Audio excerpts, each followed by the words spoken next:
What's up, First Thing First listeners? It's your boy Shay Sharp, co-host of FS1's Undisputed. I wanted to tell you about my new podcast, Club Shay Shay, where we always do something before two something.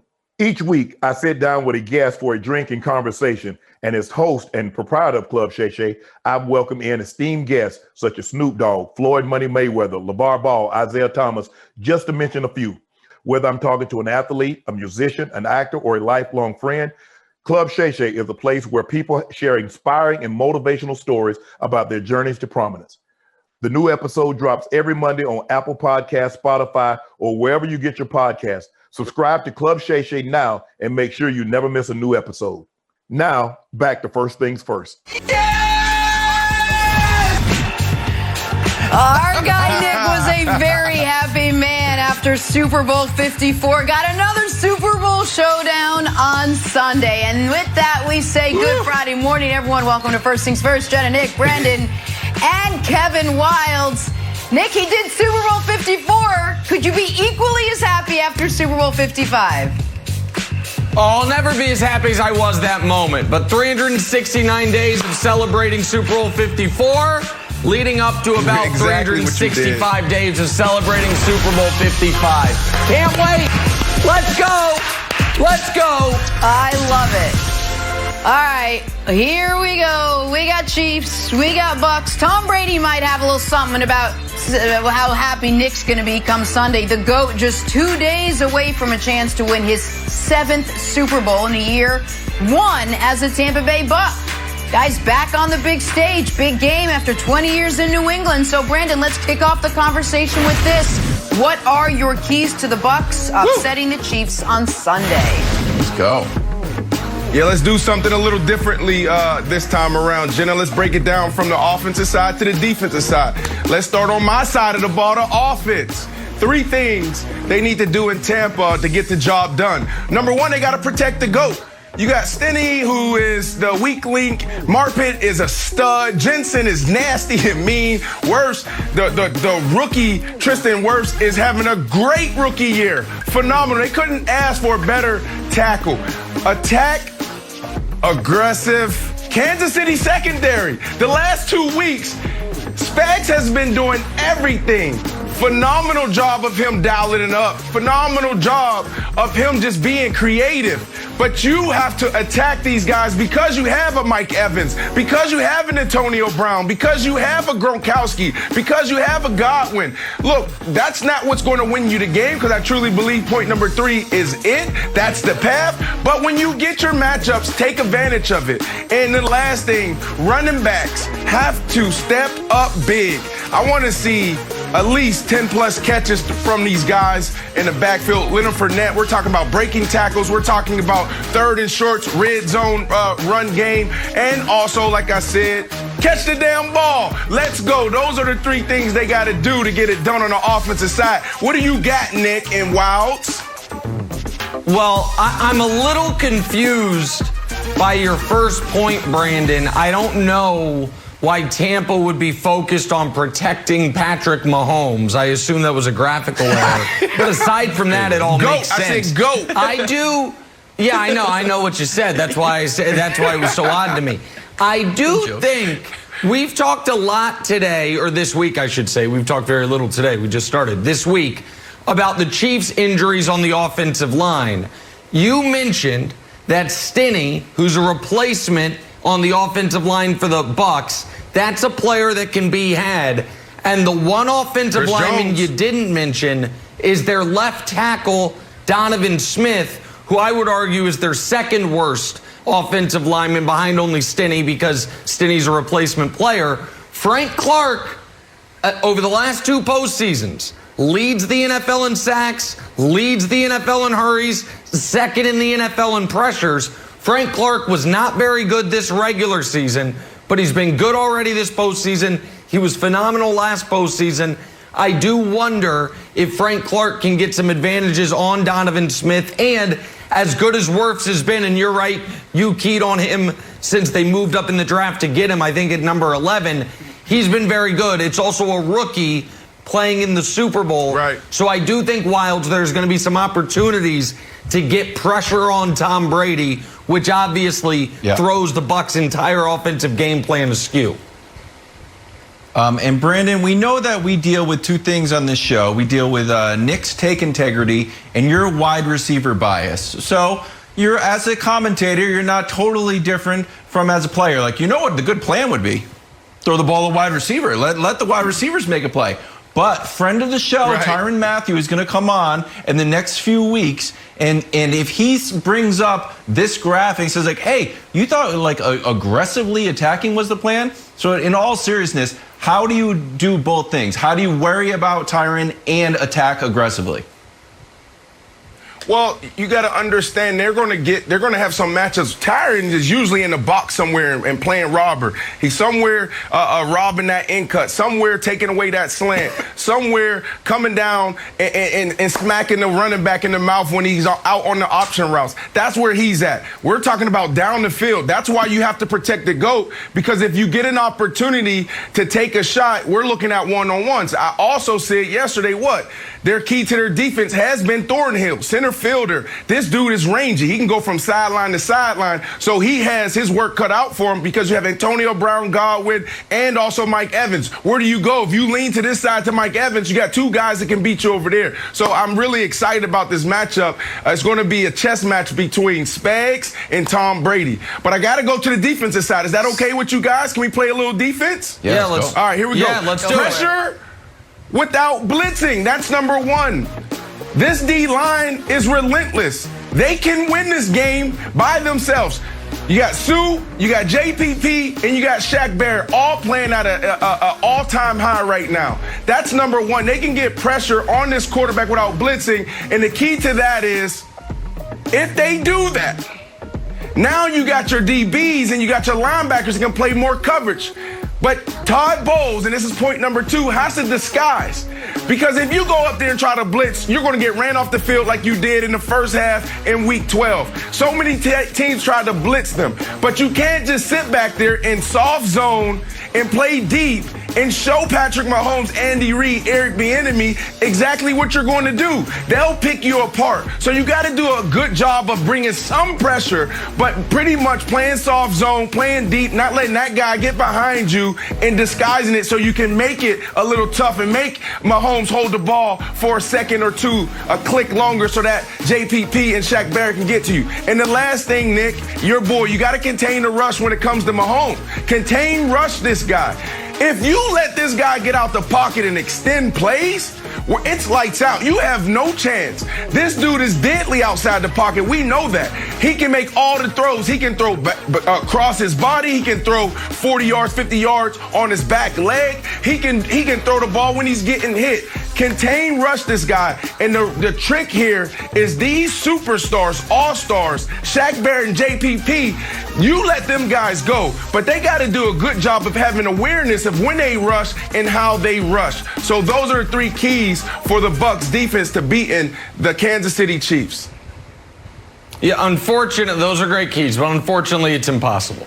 And that's what the game's going to come down to. And in fact, before the show, I asked Kevin Wildes, can you come up with a strategy for the Bucs to hold the Chiefs under 30 points?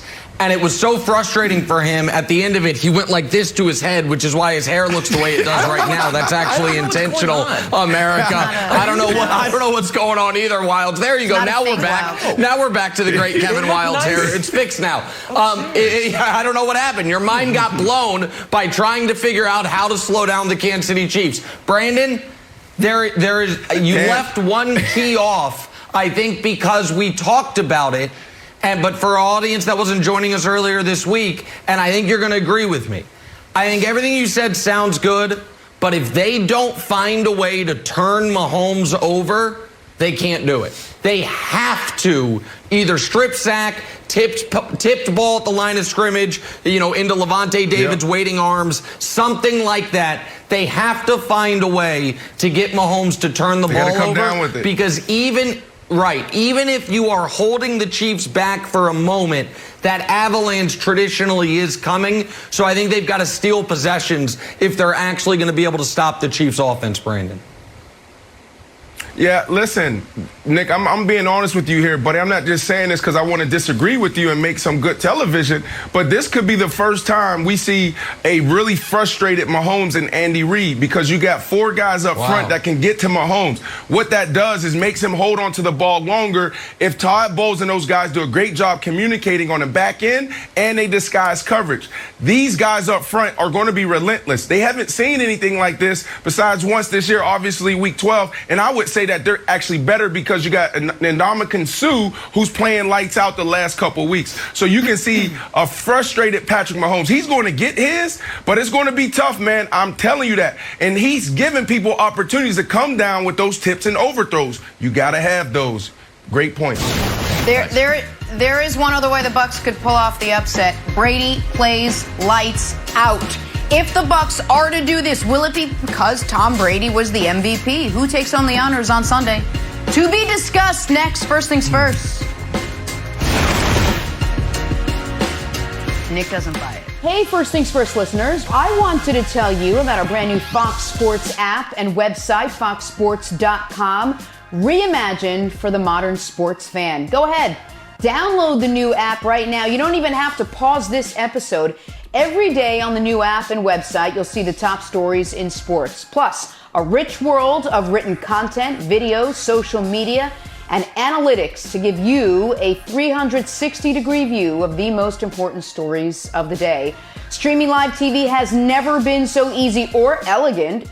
Every Fox Sports game, including all pregame and postgame shows, as well as the televised version of this show, just a click away. For the extra invested fan, we also go deep with real-time wagering lines, trending prop bets, win probability, and key player projections. So download the new Fox Sports app or visit www.foxsports.com. Possible, probable MVP, Patrick Mahomes, looking for Super Bowl MVP number 2. He's the favorite, followed by Tom Brady, who's already got 4. 4 is more than 2. Random line. Brandon, which quarterback needs to have an MVP performance for their team to win on Sunday, Mahomes or Brady? Mahomes for sure. You got to think about the tale of 2 different run games. In Tampa, they're going to be balanced and they're going to throw the ball, but they're going to run the ball. They're going to lean heavy on the run game. You saw them do it against the Saints. You saw them do it against Green Bay. And that helped them out a lot. It opened up the field. When you look at Kansas City and what they're up against, and I said it yesterday, don't even try to run the ball. So what does that mean? Everything is going to be on Mahomes in that passing game. And it's always come down to them. But the problem is you got a banged up offensive line, and you got Shaq Barrett, you got Sue, and you got JPP bearing down on you. That's a problem. So we're going to see Mahomes at his greatest, or we're going to see Mahomes at his worst. I truly believe this could be the most frustrated we've ever seen Mahomes, Andy Reid, and Eric Bieniemy, because now they can get to you with 4, and now you got so many guys in coverage, and if those guys are communicating the right way, it's going to be problems. First half, week 12, lights out. You had a receiver, Tyreek Hill, go for 203 yards in the first quarter. Like, that's more yards than I had in my all-time game. And then the second half, they switched it up. Soft zones, backing up. Don't let anybody behind you.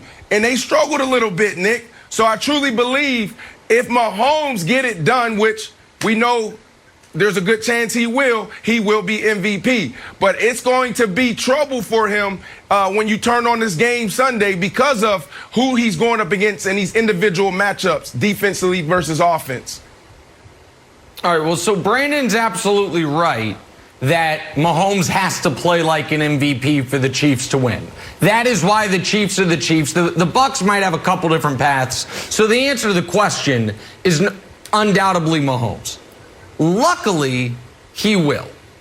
And there is an under-the-radar storyline that happened 12 days ago.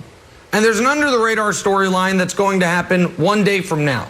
The one 12 days ago that we all got over quite quickly was the utter, total, and complete evisceration of a 13-3 Buffalo Bills team by Patrick Mahomes.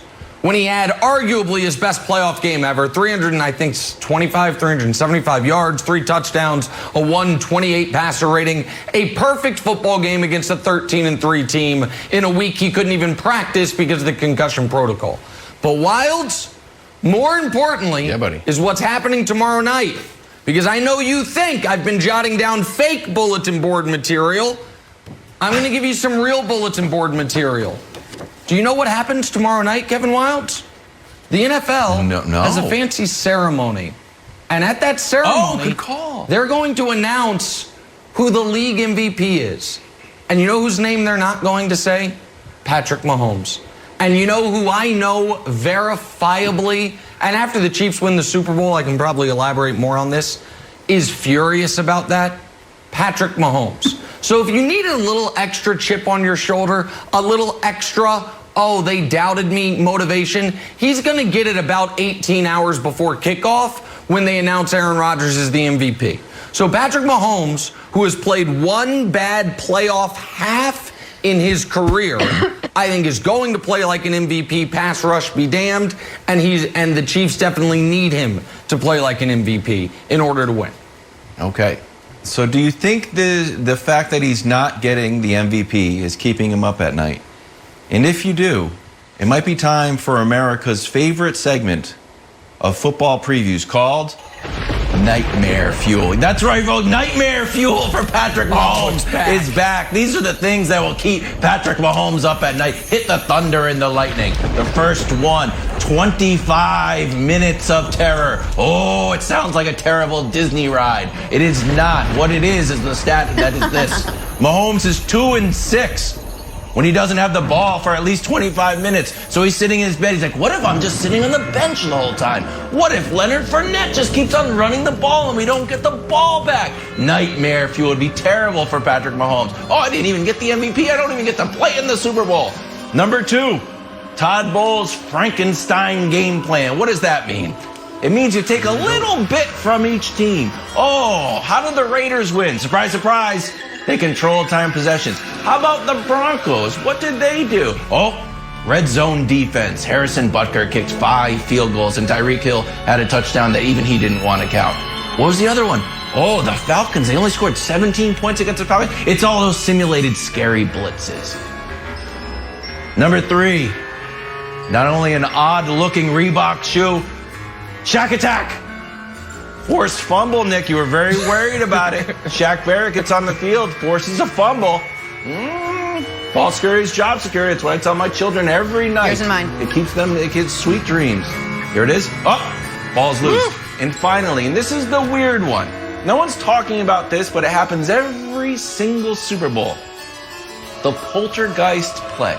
Everyone thinks they can plan out the Super Bowl. It never works that way. You got Leon Lett. You got Malcolm Butler, you got James Harrison, you got helmet catch, you got the Philly special, you got the lights going on, you got weird stuff happening. It's always something weird going on.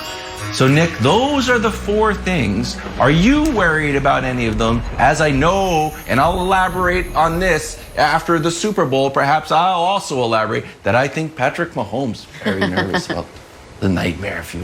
Mahomes is texting I'm just a little curious, just quickly, because you mentioned the Raider game when the Raiders' brilliant defense held the Chiefs to 32 points, and then you mentioned a Broncos game and a Falcons game. And considering Patrick Mahomes has never in his career lost to either of those teams, I'm a little confused. So you're saying the game plan that the Broncos and Falcons... Oh, okay, a close loss. Got it. Okay, now I better understand. It's just hard. It's just hard to pull on losses since he's lost once his last 26 starts, Brandon. It's just hard to pull on this is what you do to stop him. Got it. Yeah. Well, let me put those things in perspective for you, because you wanted to go back to the Buffalo game. What didn't the Buffalo Bills have? They didn't have personnel, and they didn't have the scheme. What do I mean by that? Personnel. They didn't have guys that can get to the quarterback. This team has 3 guys that can get to the quarterback on any given play, on any down.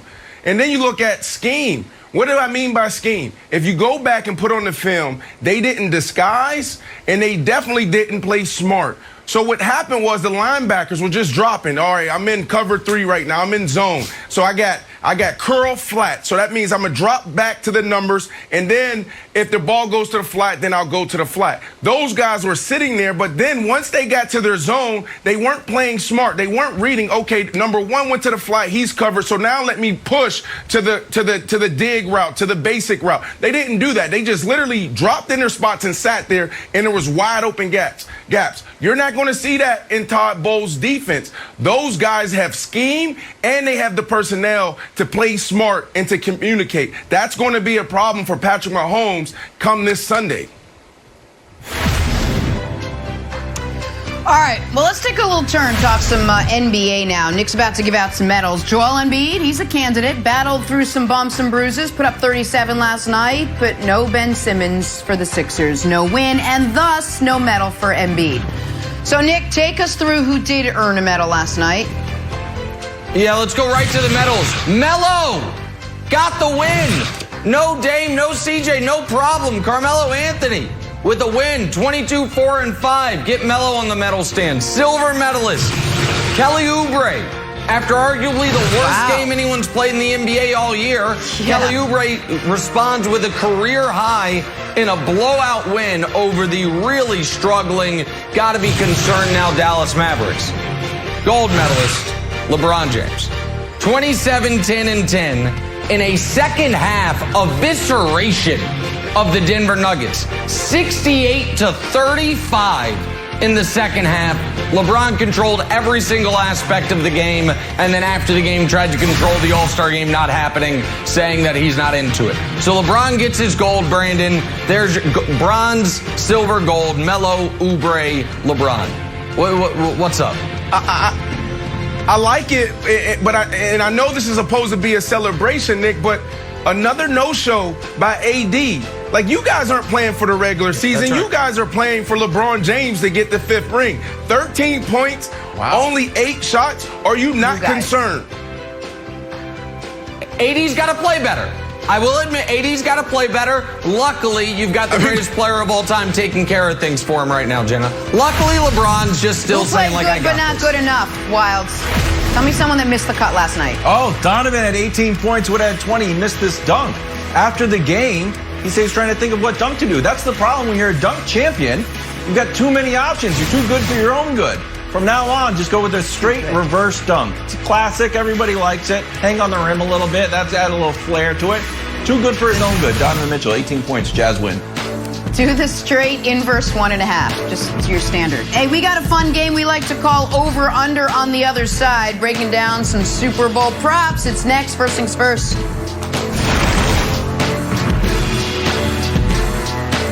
Hey, First Things First listeners, it's Charlotte Wilder here to tell you about my new podcast with Mark Titus called the People's Sports Podcast. It comes out every Thursday, and Mark and I take one of the big stories of the week, and then we go off on tangents you never saw coming. This might mean that we start talking about the Dodgers winning the World Series and end up wondering if Knicks fans deserve happiness. Or begin with LeBron's greatness and end up drafting our ultimate beer league softball team made up of old athletes. Whatever it is, the only rule of the show is that it has to be fun and funny, because these days we can all use as many laughs as we can get. So check it out wherever you get your podcasts and come down weird sports rabbit holes with us. We can't wait to have you. Now, back to First Things First. Back here, First Things First, it is time to make Super Six picks for the Super Bowl. Terry Bradshaw giving away another $250,000. He's going to be big poor by the time this season ends. Nick, which team will win and by how many points? Oh, wow. Giving the game pick right here. This is a major moment. Yeah, we're here. Which team will win Friday. by how many The points? Kansas City Chiefs Are you not prepared? are going to win the football game. Wow. No, I am. I'm Shocker. trying to build excitement. Kansas City Chiefs are going to win the football game by 15 points. It's not going to be close. Wow. All right. So, Jenna, six out of the last 10 Super Bowls decided by one score. So I'm going to go Bucks by 6, 34-28. 15 points. Are you out of your mind, Nick? I like it. You think I should have gone Chiefs by higher? 5. Wow. Maybe. 50. Chiefs by Chiefs 5? by 5. Chiefs by 5. Chiefs Wilds by almost has 5. it. All right, By get your Wilds picks is in. Before kickoff, it's completely free for rules and all that other good stuff. You can always head to the Fox Sports app. All right, we're moving on. 15. Gonna have some fun. Play a little Super Bowl edition of Over Under. You know the rules. It's either over or it's under. We're gonna start with some Tom Brady. 9 Super Bowls for Brady so far, just 6 interceptions. So Brandon, over or under half an interception for Brady on Sunday? I'm going with my heart and not my mind here. I'm going under. The last couple games, Tom Brady has been throwing it up for grabs. I mean, we could easily say, we could be sitting here talking about Tom Brady in the Super Bowl and he threw 10 picks in the playoffs. So I got to go under here because I got to believe Tom Brady really wants ring number 7 and he has to play a clean game. Yeah, Brandon, I am doing what I often do. I'm going by head over my heart because that is the way to make money in this game. And we are going way over, boys and girls. You want to set the line at 0.5? Go over. You want to set the line at 1? Go over. You want to set the line at 1.5? Go over. You want to set the line at 2? All right, let's pause it right there. Here's the precise prediction, Wilds. Tom Brady, much like his last playoff game against the Chiefs, throws 3 interceptions. 1 is nullified by a very questionable penalty. So in the final box score, he has 2 interceptions. That is my prediction. So we're going way over, Wilds. Yeah, well, he threw 2 against the Chiefs in Week 12. He had 3 against the Packers. He could have thrown another one if the Packers came down with it. Here's the thing. I think the Chiefs get out to such a fast start, Nick, that's like desperate times, call for desperate measures. The old no risk it, no biscuit. That's right. Going to be a lot of risking That's in. right. I think the Chiefs are going to come down with at least 2. That's right. All right.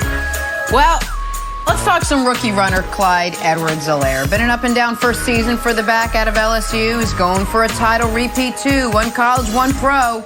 Brandon, will Clyde Edwards-Helaire have over or under 30.5 rushing yards?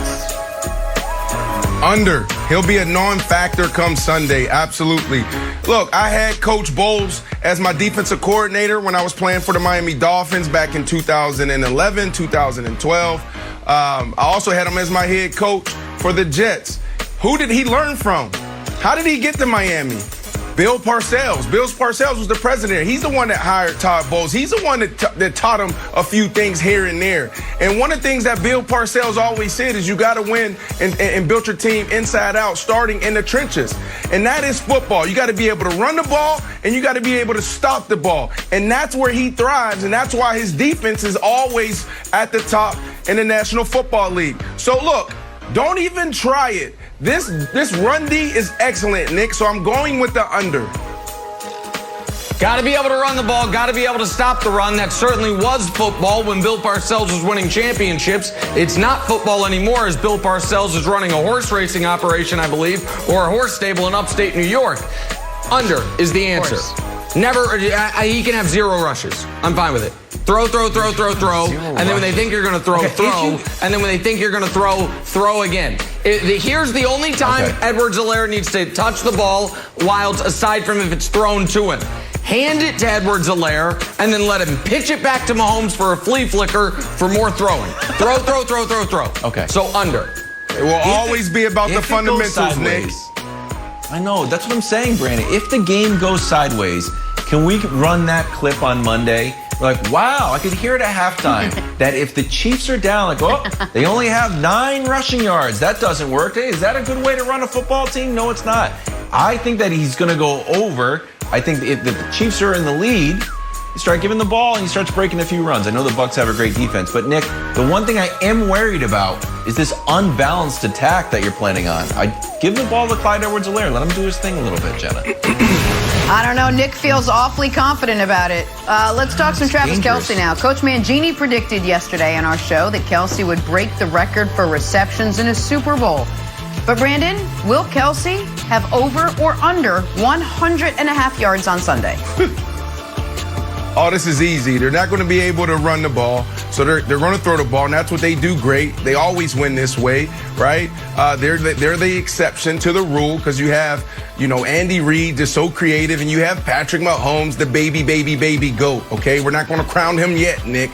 But this dude, almost led the league in receiving yards as a tight end. That would have been the first time it ever happened. You had Stephon Diggs that went lights out the last 5-6 games of the year, so he took that spot. I gotta go with the over because they're going to be able to have their opportunities. They're going to double them, but that's his guy. They're going to find ways. They're going to scheme it up. They're going to be creative. So the over. Just look at his career. Just look at the last couple games. You can't bet against this kid. Yep. The over is the right answer. So a bonus prediction. After Travis Kelce has 132 yards and 2 touchdowns in this Super Bowl, with respect to our colleagues, Tony Gonzalez and Shannon Sharp, and our future colleague, Rob Gronkowski, the discussion will be, Wilds, is Travis Kelce the greatest tight end in the history of the league? After this Super Bowl, that discussion will start, and you might say, where will it start? Right here on this show at about 7:48 a.m. Eastern time on Monday. I'm telling you right now. But first, Monday is Travis Kelce the GOAT tight end. Can I give my answer now? Future prediction. Yeah, please. What's the answer, Brandon? No, I'm gonna wait. Nope, I'm gonna wait. Oh, okay. Just wait. You can't make a prediction on something you're going to do. Like, if Travis Kelce goes for under 100 yards, I guarantee you someone here will be wearing a purple tie, and I'll just show up in a purple tie. It's not a prediction. That's just saying what you're going to do. I think he goes under. He had under in week 12. I do think he gets a few of those goal line little garbage underhand plays, but I think under 100 yards. Garbage. I'm really impressed with the non-football stuff out of you. Wow. I should have said creative. Very I shouldn't funny. have said garbage. I'm sorry. All right, let's talk about Tampa's tight end, Gronk, with a chance to join a special group of players with 4 rings. So, Brandon, will Rob Gronkowski have over or under 2.5 catches on Sunday? Under. Protection's at a premium right now. A lot of people remember Gronkowski back in New England as this guy running down the middle of the field, catching balls, getting his legs taken from up under him, going in the red zone, the back shoulder fade, the fade, the stop route, so many cool things down there. But what we fail to realize, and sometimes we overlook, is how awesome he is in the passing game, in pass pro, and how New England used him.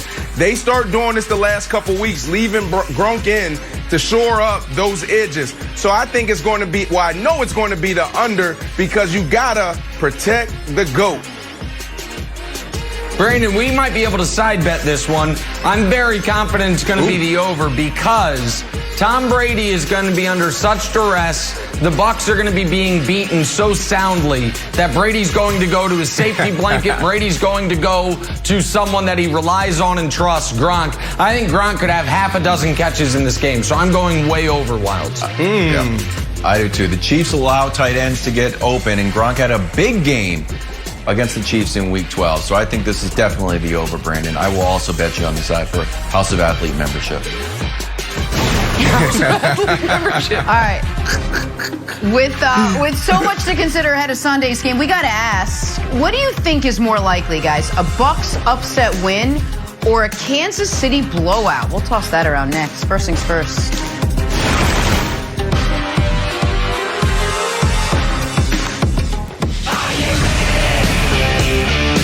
Bianca Belair and Edge have each grabbed their golden ticket to the main event of WrestleMania. But what could this now mean for champion Sasha Banks and Roman Reigns? It's an all-new Friday Night SmackDown, live at 8 Eastern on Fox.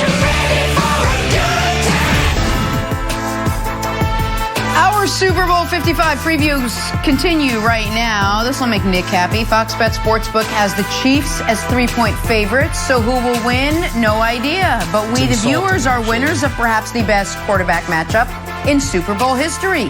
Mike Vick joining us now. All right, Mike, what do you think is more likely on Sunday? A Bucs upset win or a Chiefs blowout? You know what? I'll have to say Chiefs blowout because Tampa, if they get complacent, if they get complacent, if they come out and play the way they played, early in the season, they at home. Everything is falling into their lap this season, and this is a beautiful time for them. It's a dream come true season to be playing the Super Bowl in your backyard. So I say that for only those reasons. Only if they come out and they don't take full advantage of what the Kansas City Chiefs are going to present to them. If they're not focused, but they ended the year on the hot streak. And Brandon, you know, anytime you're on the hot streak and then you have a couple week hiatus, you know, that flame can go out.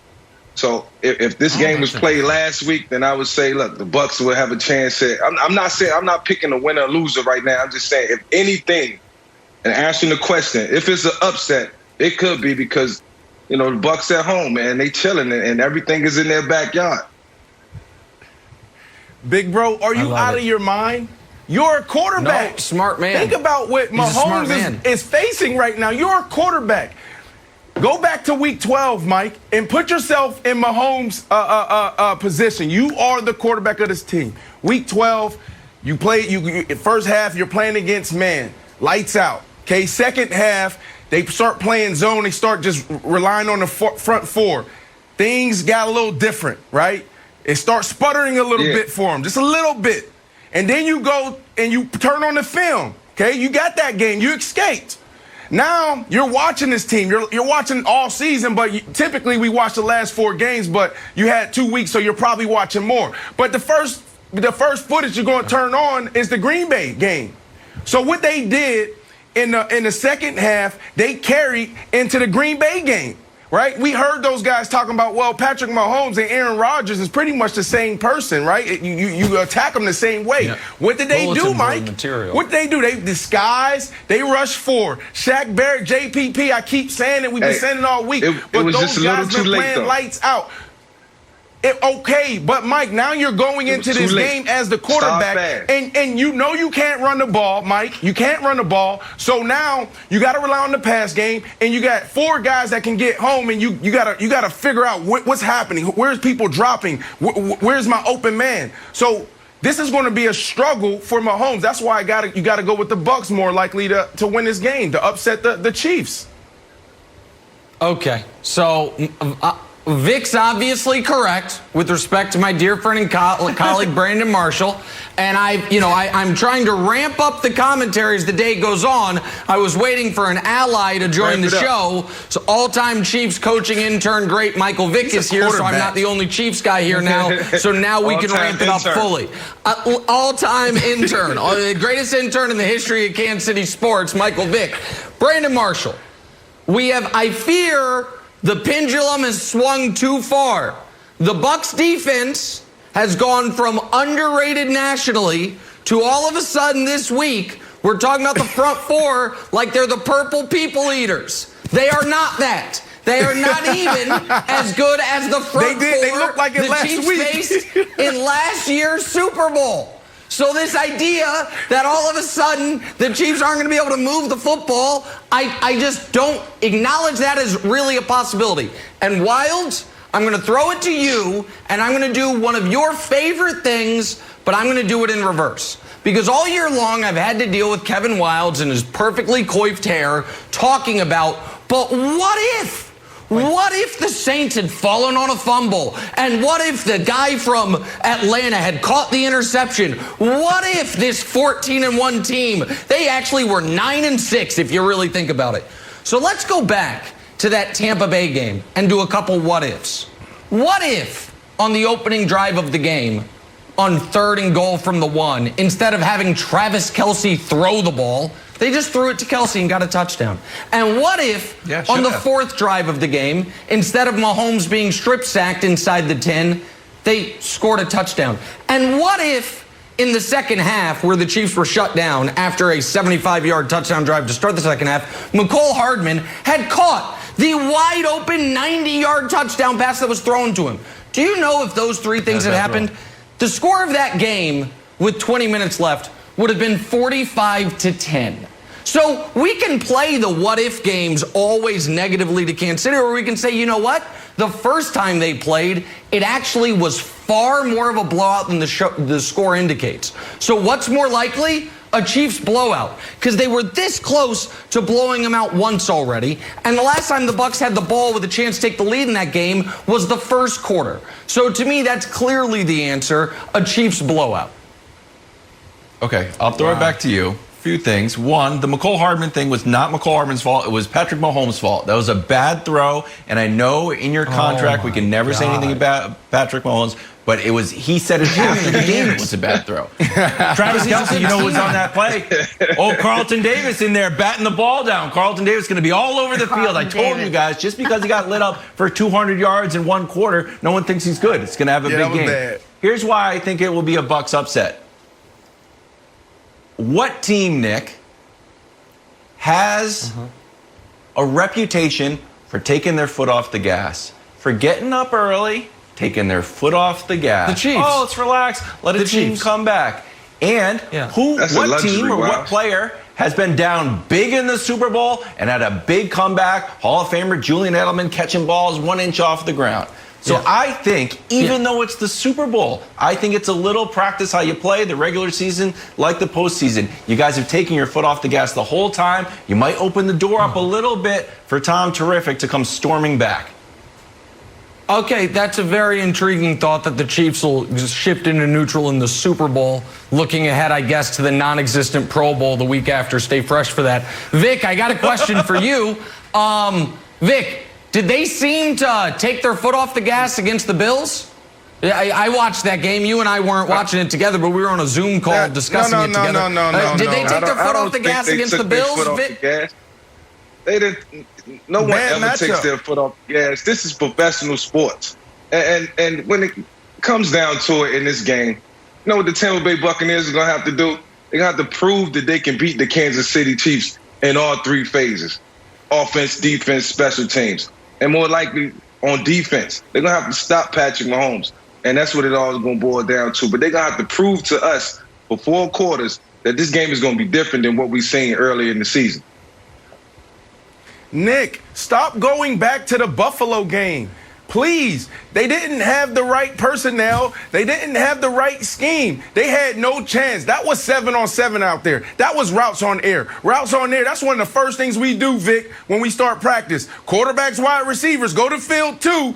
DBs, you go to field 1. And we literally go out there and run through our offense. And we throw the quick game. Then we go through our curl and our flat game. Then we go down the field. And there's nobody there. It's pitch and catch. There should never be a ball on the ground. And that's what happened because they weren't a smart guy. They weren't a smart defense then. They didn't disguise, and they had nobody can get to the pass rusher. So I'm not saying that the Tampa Bay Bucs are going to stop Mahomes, but what I am saying is they're going to slow him down because they have the personnel and the scheme to get it done. This game is going to be good. Hey, B. Hey, Brandon. Go ahead, Vic. I'll take speed over scheme any day. Look, speed over scheme any day. They're going to line up their safeties in Orlando. Yeah. Their safeties are going to be in Orlando. That's what they did the second half. Touchdowns from Disney World. It's going to be fun. They're going to say, hi, Mickey. There's another Tyreek touchdown. It's going to be great. Patrick Mahomes won the Super Bowl MVP last year. It was his first. Tom Brady's already got 4 in his trophy case. We're talking MVP next. First things first.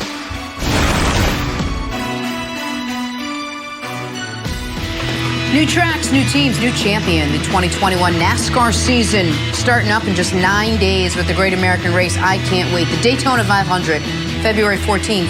It's only on Fox. And you're going to want to stick around for this. Yeah, Brandon's going to that. We're all going to be here for this. NFL rushing king Derrick Henry joining the conversation.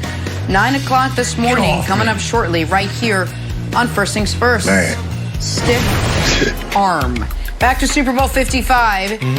So the weather might be a factor come Sunday. Cloudy with a chance of thunderstorms and meatballs. Bruce Arians, not worried about Tom Brady, said he's played in every kind of weather condition there is. Mike Vick back with us now. Mike, which under-the-radar storyline, player or coach could have the biggest impact on Sunday? You know what, I'm going to say this for both teams. Underlying the storyline, the fans. You know, the fans in the stands, I think it's only going to be about 20,000. But this is the Super Bowl. This is the game you work your entire life for. You dream about playing this game, and it's finally happening to a lot of guys, whether this is their first time playing in the Super Bowl or their 4th or 5th time playing in the Super Bowl.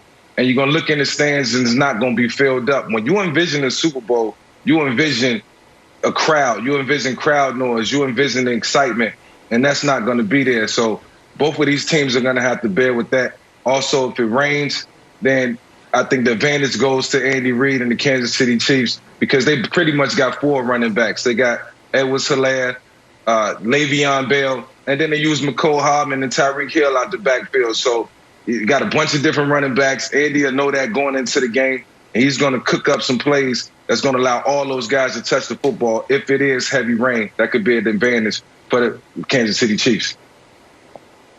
That's so true, Mike. I always envision that kickoff, and then you see the flickers from the cameras. That is a moment for you. And unfortunately, they're not going to be able to experience the fullness of that moment. But I'm going to highlight 2 young corners. I'm going to start on the Bucs side. You got Sean Murphy-Bunting. He has an interception in all 3 playoff games. And then I want to go to the other side, the Chiefs rookie. This dude, L'Jarius Sneed, is playing phenomenal. You got Coach Spags, who's blitzing him at a high rate. Yep. He hasn't sacked in 4 straight games. That is a record. Nick, I know you love the Chiefs. I don't know how much you love this guy, but, man, this kid is here, and he's here to stay. He's a great draft pick by Kansas City, and he probably, if there was a full ballot for Defensive Rookie of the Year, he'd probably finish in the top 5 as a mid-round pick. He's been incredibly valuable for a team that's been searching for corners for years and years. But I'm going to go a little more inside than outside, Wilds, as far as an under-the-radar storyline for this game. And I do appreciate how kind and, dare I say, gentle my colleagues have been about this particular storyline for me personally going into this game. And I obviously, Wilds, think the Chiefs are going to win. I think they're going to win big. But if the Chiefs actually lose, is my Tom Brady is washed take officially at the top of the mountain of worst sports take of all time if he beats Patrick Mahomes to win his 7th Super Bowl? Because, like, I had a lot riding on Mahomes beating Josh Allen and the Bills. And I took no money off the table. In fact, I added money to the table the moment Tom Brady and the Bucs beat the Packers. I never thought this day would come where Brady was going to be in the Super Bowl against Mahomes. And I don't think I have fully even conceptualized or allowed to raise as a possibility what it means for not only the future of Patrick Mahomes and the Chiefs and all of it, but the future for this show and my career in sports television. If Tom Brady gets to ring 7 at the expense of my guy who I've been evangelizing about for the last 3 years. So I remember when Dabo Swinney won the title and he name-checked Cowherd like you've always doubted us. And I don't think that would happen if the Bucs won, but I do think in Tom versus Time Part 2, you might hear my voice on it again in some non-flattering ways. So that is at least something I'm considering the perfect storm of worst take ever if somehow the Bucs win on Sunday, Wilds. No, you would be okay. You know what? The GOAT conversation is not closed and for another 20 years. So you would spin it and be like, this is great because I want Patrick Mahomes to climb the tallest mountain to reach the GOAT status. It would be great. So I have 2. I'll talk about quick Super Bowl and then I'll throw it back to you, Nick, I think. The first one is, ball security is job security, yours and mine. So Shaq Barrett can force Patrick Mahomes to force a fumble and turn the ball over. That's going to change the game. I don't see a path to the Bucs winning without some sort of Mahomes mistake, and I don't think he's going to throw an interception, so this is the way you got to get it. And Nick, back to your conversation about people who are in a bad spot if Tom Brady wins. It would be bad for Bill Belichick. I know it's like, he got to the Super Bowl and the heat got turned up on him a little bit. Stafford, doesn't want to go there, and Amendola's Patriot way. But if he wins, I think now you have to look at Bill Belichick and say, like, hey, that was 100% the wrong decision. This wasn't Steve Young, Montana, let him go to the Chiefs, have some success. It's a different story. We don't have anyone waiting in the wings. And I think Bill Belichick, people are going to look at Bill Belichick like, why did you let this guy go? He was the future for, like, even me, I love Bill Belichick, but I think it would be a bad Monday morning around the Belichick, conversation. I think you're rephrasing it properly, and then I got a question for Vic. But if Brady wins, it's not about retroactively going back and parsing credit for their 6 rings together.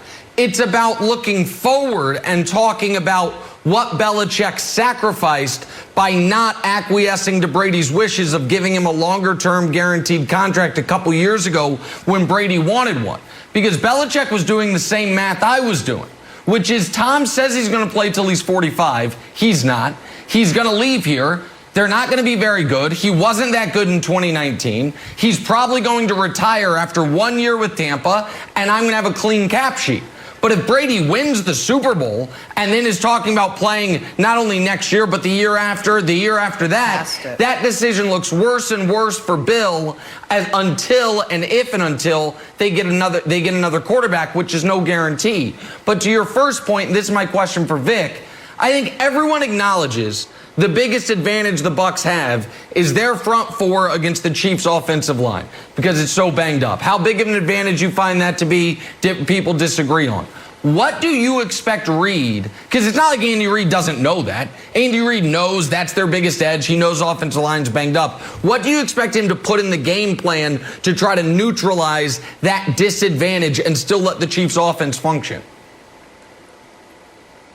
I know exactly what Andy's going to do and what he's thinking. And the moment I found out the 3 offensive linemen was hurt early last week, I can almost envision what this game plan is going to look like. It's going to be built around speed and making the Tampa Bay Buccaneers run from sideline to sideline. It's not going to be a lot of straight drop back. It's not going to be a lot of 5-man protection. It's going to be 6-man and 7-man protection, keeping the backs in, helping out, keeping the tight end in, making sure he gets a chip or a thump on that end that's trying to rush up the field, and they're going to make him play. They're going to make him defend the entire field, and I don't expect Patrick Mahomes to be sent back holding the ball a long time, but that's not for me to say on TV. That's for the Bucs to figure out.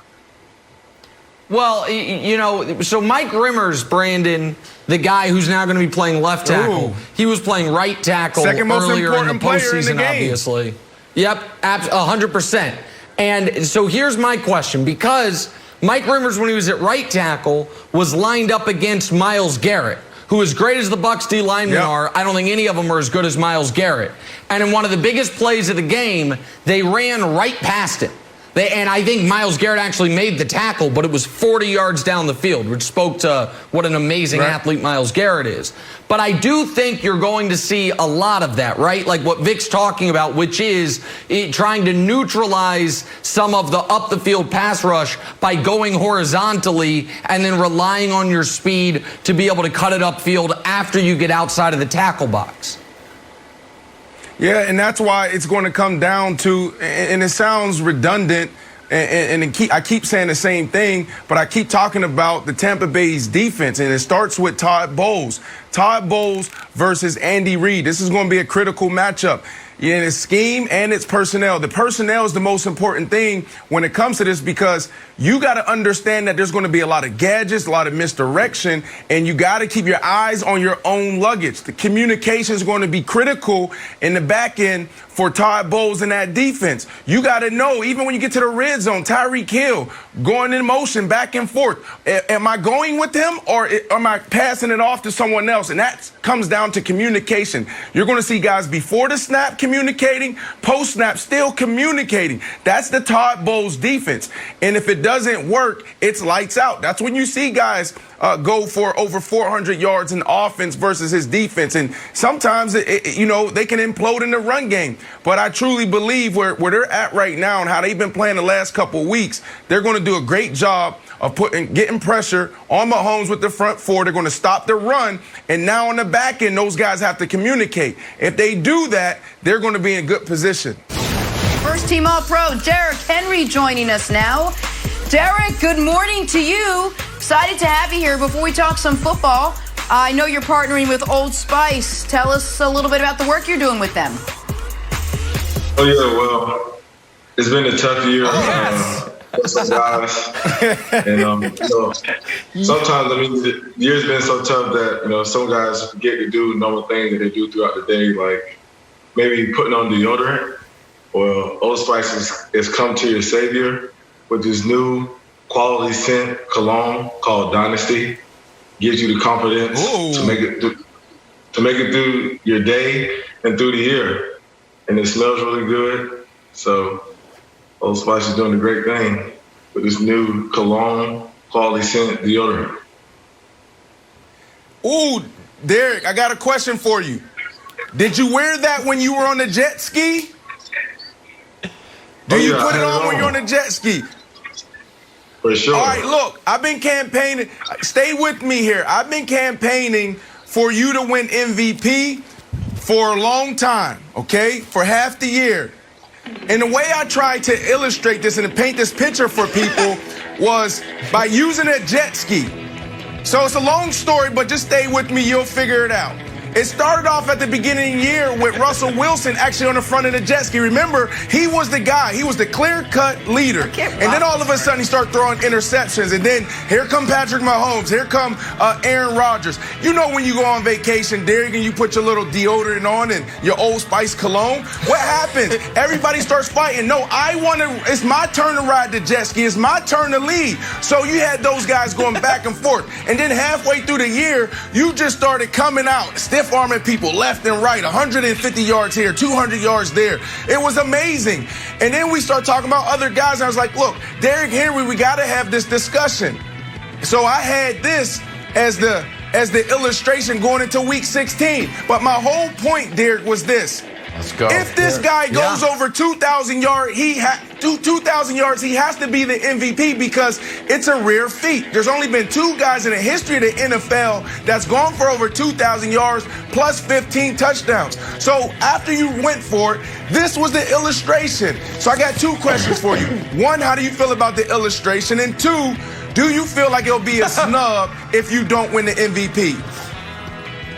Well, I love the illustration. I think it's pretty cool. I'm a Florida boy anyway. I appreciate the support, and you campaigning for me. And it's hard to say as far as being snubbed because I feel like Aaron Rodgers had a great year. So he's definitely well deserving for it. If I don't get it, hopefully I can take home some award. But I definitely appreciate the campaign. I think it's pretty cool and appreciate the support. Okay, see, now you're giving me the current player talk. See, we're trained. We go through media training every year. Take the high road. Say what we're supposed to say.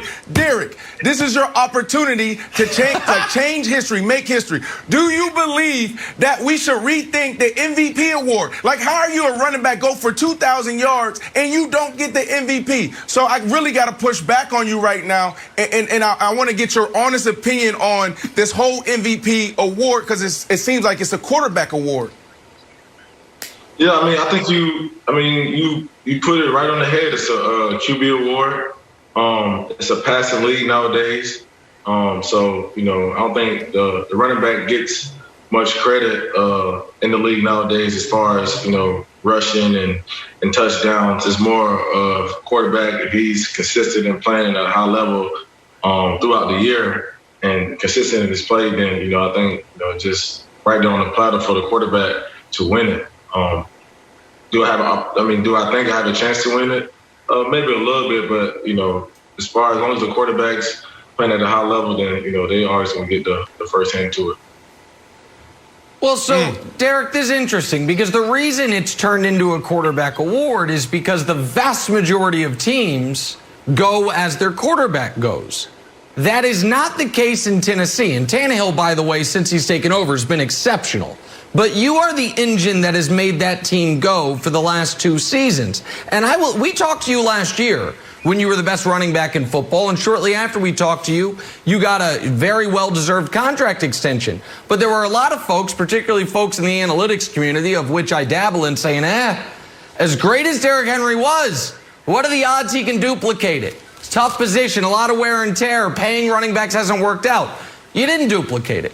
You improved on it by 33%. You went from 1,500 to 2,000 yards, scored more touchdowns. You were even more dynamic, and you seem to be single-handedly almost keeping alive the big running back contract. So my question to you would be is, what do you think led to your otherworldly success this year? And have you heard from other running backs saying, man, we need you. We need you to show that paying a running back can be the right decision? I think just I want to, be better than I was the year before. Always focus on that. Always coming back and being better than I was the year before. That's always how I've always been. It's never good enough. Always staying hungry, never being complacent, no matter how much success I have. And and that's how it always is. And contract or not, I'm gonna go out there and try to do my best each and every day, and on any given Sunday. And when I got the contract and I was having success this year, a lot of guys reached out just saying, man, keep balling and keep holding it down for us. I know a couple guys up for contracts, but a lot of them reached out. They tried to devalue us running backs, but we just got to keep on balling, keep our head down, and keep doing our job, and let them keep talking. All right, Derrick, first of all, beautiful throne.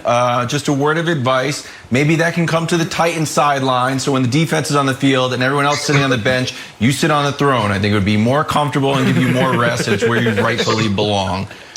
Question I have for you is this. Basketball, we hear a lot about guys making business decisions, like Giannis is coming down the lane about to dunk. People get out of the way, like, oh, business decision, smart move not to get dunked on. The stiff arms that you delivered this year made me think, you know what? If I was a defensive player, I would have to be thinking about getting stiff armed, not only dropped on the field, but dropped all over my social media feed. It would actually change the way that I would approach tackling you.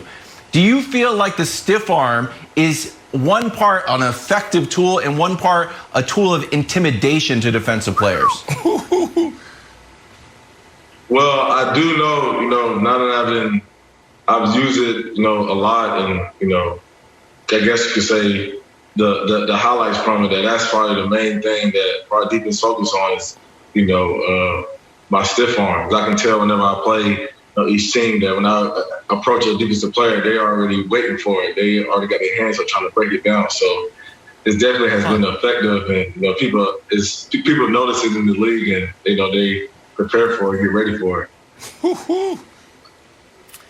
All right, Derrick, I'm going to piggyback. Love the throne. It's going in my next contract. 2, I wonder if you use the stiff arm anywhere other than the football field. Like, is it applicable to real life? And 3, more importantly, back-to-back seasons now where you've played great and your team's come up just short of the big game. I'm just wondering if there's something you can put your finger on as to what pushes and what propels maybe you guys to just take it that extra little mile to get you guys back, getting ready to play this week?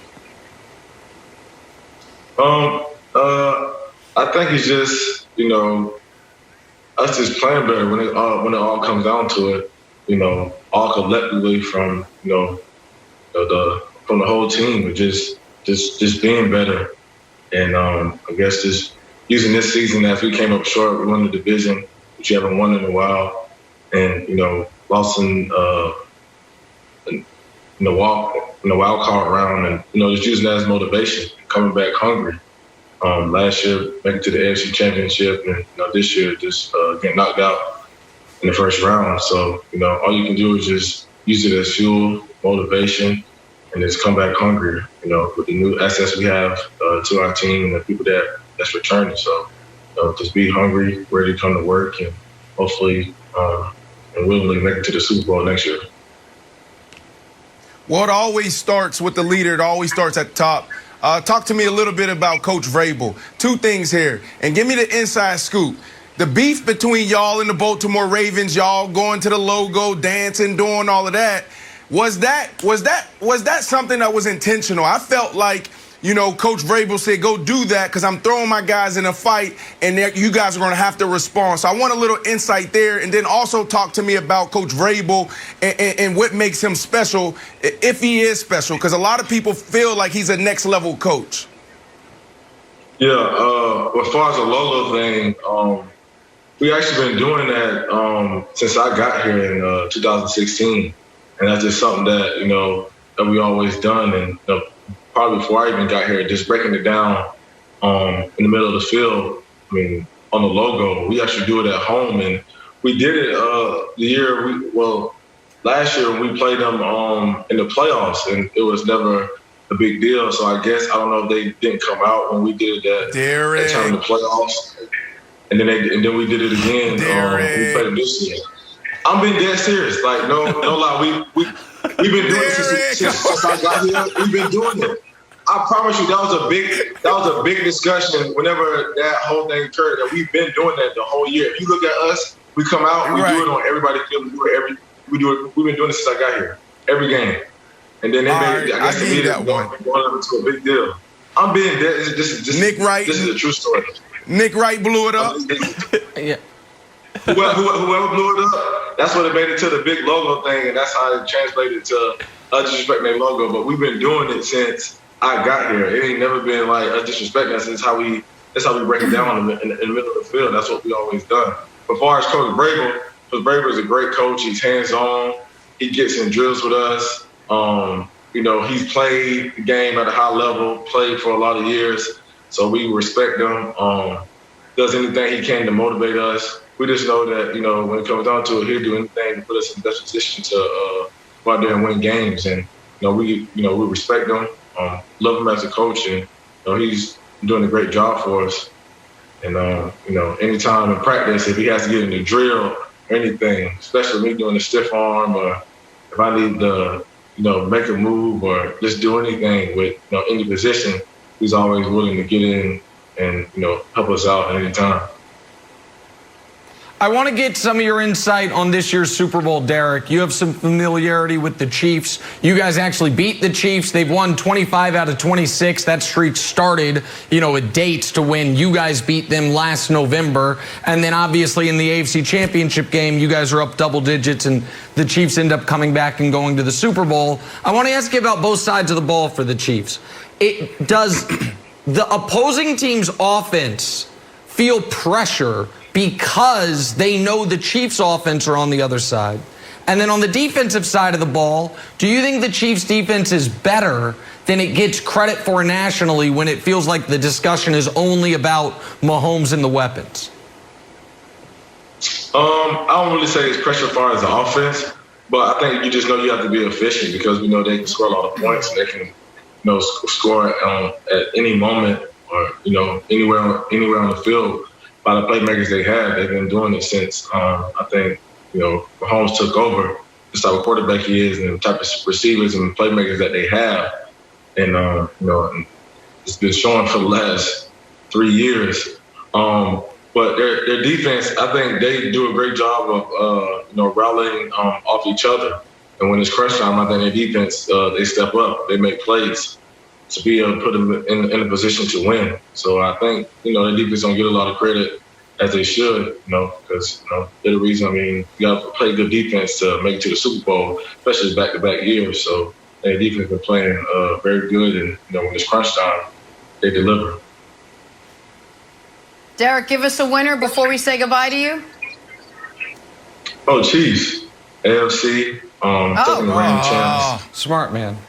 There you go. You just made me very happy. Also didn't dance on the Chiefs logo. Smart.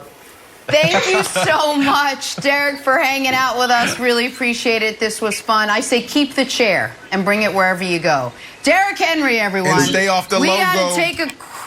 And stay off the logo. We got to take a quick break. Much more First Things First right after this. Right in the Dolphin. Bianca Belair and Edge have each grabbed their golden ticket to the main event of WrestleMania. But what could this now mean for champion Sasha Banks and Roman Reigns? It's an all-new Friday Night SmackDown, live at 8 Eastern on Fox. First things first, time now for Stories to Start Your Morning, sponsored by Ram Trucks, built to serve. We are just 2 days away from Super Bowl 55. Tom Brady's got his sights set on taking home ring number 7.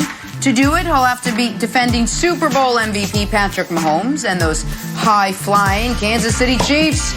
Mr. Brandon Marshall, what are your keys to the Bucs pulling off the upset Sunday in Super Bowl 55? Woo! Let's start on the offensive side. Let's go offense, then defense. Number one on the offensive side, protect the GOAT. We got to attack the aggressive KC secondary. And running backs have to play well. They have to step up. Protect the GOAT. Stinny, he is the weak link. Mark Pat is a stud. Jensen is mean and nasty. Wirfs is having a great rookie year. Excellent campaign. Attack the aggressive KC secondary. They've been heating teams up the last couple of weeks. Spag's been doing a great job dialing it up. But this is a matchup nightmare for that secondary. I talked about Thornhill being that center fielder that can be rangy and go sideline to sideline, which allows those guys to be aggressive. But you got Mike Evans, you got Antonio Brown, and you got Chris Godwin. The running backs, to me, this is the key to success. The number one key to success on the offensive side. You got to run the ball. Leonard Fournette, step up, big dog. Go get you 10 catches. And also do your thing on 3rd and short, the red zone. And you're going to find yourself maybe holding up that MVP trophy. So then you go to the defensive side. You have to pressure without blitzing. Nick. Oh, my goodness. That O-line is banged up, and they're going against Ndamukong Suh, JPP, and Shaq Barrett. Coach Bowles has to disguise his coverage. You can't sit back there and just let 15, this guy right here, Patrick Mahomes, just drop back and throw it all over the place. And then you got Andy Reid just creating all the types of plays and scheming it up. And the last thing we got to do is contain the rush.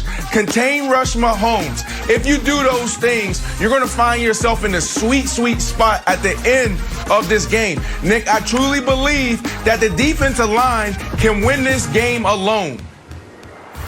Yeah, listen, Brandon's got the 2020 Bucs as the Purple People Eaters Part 2. I'm excited to see it. I don't see it happening, though. Folks, here's the deal. We have been spoiled. Young people, Gen Z, you don't know the era Jenna, Kevin, Brandon, and I grew up in. The era of the 90s Super Bowls. You know what the Super Bowls were in the 90s? Not very good. Not that good in the 80s either. A lot of blowouts. A lot of games where the biggest story after the game is halftime shows. And then the Patriot era of Super Bowls, they all come down to a field goal. Even the Super Bowls without the Patriots, Steelers, Cardinals, an all-time great one. We got spoiled by it. But there was one Super Bowl recently. A Super Bowl that involved a quarterback, a young future Hall of Fame quarterback, and an all-time great quarterback on his second team. Shortly after joining that second team, they made the Super Bowl. And we thought it was going to be an epic battle. And instead, it was a blowout. That was Seahawks-Broncos. You remember that one? I think that was 43-8. I think there was a safety. I think Peyton was frustrated. I think the Legion of Boom was flying around the field. Get there I'm going already. right here. Where you going? The Chiefs are going to blow them out. Get there This is not going to be a close game. This is going to be similar to Week 12. With the exception of, because it's the Super Bowl, the Chiefs aren't going to downshift into neutral, throw the top off the Corvette, and all of a sudden just enjoy the nice spring air. They're going to keep it full throttle the whole way. That game in Week 12 could have easily been 42-10 at one point. It wasn't. The Chiefs end up coasting. They're not going to do that. And Wilds, what we know is that early in the game favors the Chiefs. Tom Brady, 9 Super Bowls. You know how many first quarter points he scored? 3 total. Patrick Mahomes, 1 Super Bowl. Already scored more than that. So the Chiefs going to be up like 14-0 at the end of the first quarter and keep it going. Chiefs win big. Brandon's keys are irrelevant. So that's what I say, Wild. So here's the thing. Here's the thing, Brandon, that I would be worried about. If that did play out, let's just go with it for a little while. It's not like the Bucs can't get blown out. The Saints blew out the Bucs, and what were we doing? Like, ooh, Tom Brady looks a little old. 2 weeks ago, he did throw 3 interceptions, tried to throw 4. I wonder if it does get ugly. Let's just play it out. I don't think it will, but if it did get ugly, do you think no, it's not going to get pulled, but do you think that the media narrative would put this baby into reverse? Let's go back. Tom Brady looks a little bit old if it's ugly, Brandon, because if they get out to a big lead, the no risk it, no biscuit, there's going to be a lot of risks, and Tyrann Mathieu is going to come up with a lot of picks. If they made it to the Super Bowl, without him playing the way he did the last 5 to 6 games, then yes. But the last 5 to 6 games, he's looked like the 34-year-old Tom Brady. That's what he looked like. All right, well, the next time we all see each other, we're going to have ourselves a Super Bowl winner. I'm just curious to know who you think that winner is and what that score will be. So, Brandon, why don't you lead us off? Who you got Sunday and by how much? 34-28, 6 out of the last 10 Super Bowls came down to one score. I'm not going with my buddy Nick Wright. It's not going to happen. No repeat this year. It's not happening, buddy. You're going to have to wait a couple more years. Maybe Patrick Mahomes will be able to do it again. 34-28, Tampa Bay. Tom Brady holding up a 7th trophy. Wow. I like that. All right, I'm going to go 24-19. It's got a mediocre pick. That's where my actual money will be. But, Nick, I think everyone is throwing out the X Factor Super Bowl. The Rams, Patriots, all these great offenses. The score was 13-3. I am not ruling out a very weird, low-scoring game, but my money is on 24-19. Chiefs win. Well, I am ruling it out. Here we go, Patrick Mahomes has been stopped once in his 53-game career. Tyreek Hill didn't play in that game. He had a sprained ankle, happened against the Colts, October 6, 2019. Since that football game, Patrick Mahomes has been tied or led in the fourth quarter every single game he's played in. The Chiefs score 30 anytime they want to. So my prediction is 35 Kansas City, 20 Tampa, and it's not actually as close as that score would indicate. It's going to be 35-13 I'll give you a in Rolex. The third quarter. I'll give you a Rolex if that happens. I'll give you a Rolex if that happens. All right. Binding America. Lil Wayne is going to owe me $2,000 if the Chiefs win. Brandon's going to owe me a Rolex. Wild, do you want to get on this? Wheezy, I remember our Packers Chiefs. Let's go, Tampa. Weekend, Nick. We'll see everybody on Monday. Have fun. Let's go.